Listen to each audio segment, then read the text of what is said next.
After having completed the installation, all of the adjustments required for the proper functionality of the EPS unit can be carried out. Start with the procedure for resetting the rear derailleur. Position the front derailleur on the largest chain ring and set the rear derailleur to the 11th sprocket, or the 10th if you're unable to bring it to the 11th.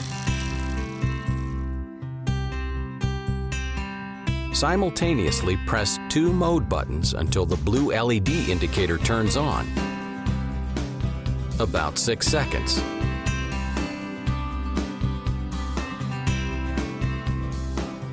Press the internal shifter lever, bring the rear derailleur to the 2nd sprocket, and adjust the position of the rear derailleur using the control levers, while making sure that the chain is centered upon the sprocket. Press the right mode button to save the 2nd sprocket position. The white LED indicator will turn on to confirm that the position has been saved. At this point, press lever 2 next to the brake and set the rear derailleur to the 10th sprocket. The rear derailleur's travel speed varies according to its position on the various sprockets, so be careful not to go beyond the 10th sprocket. Use the control levers to adjust the position of the rear derailleur, making sure that the chain is centered on the sprocket, and press the right mode button to save the 10th sprocket position. The blue LED indicator will flash to confirm that the position has been saved and that the procedure has been successfully completed.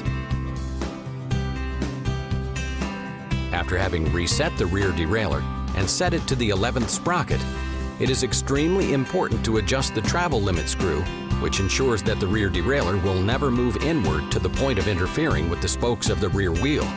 Tighten the screw until it makes contact, then loosen it by half a turn.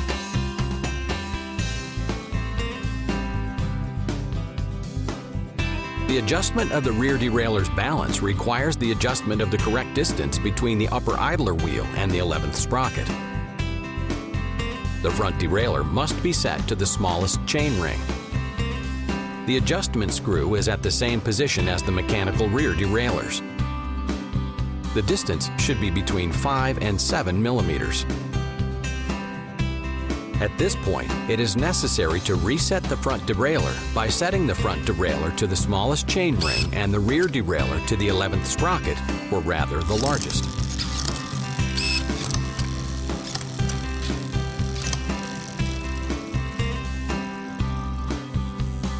Like when resetting the rear derailleur, it is necessary to press the 2 mode buttons simultaneously until the blue LED indicator turns on, about 6 seconds. But in this case, it is necessary to operate the front derailleur control levers so that the distance between the chain and the internal surface of the dropout is set to about 0.5 millimeters.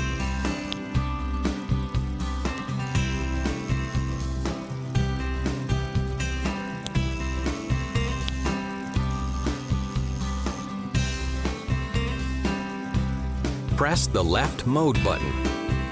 The blue LED indicator will flash to confirm that the position has been saved and that the procedure has been successfully completed. Warning: in order to complete the reset procedure, it is necessary to press one of the mode buttons briefly. If this is not done, the system will remain in standby and the reset procedure will not be concluded.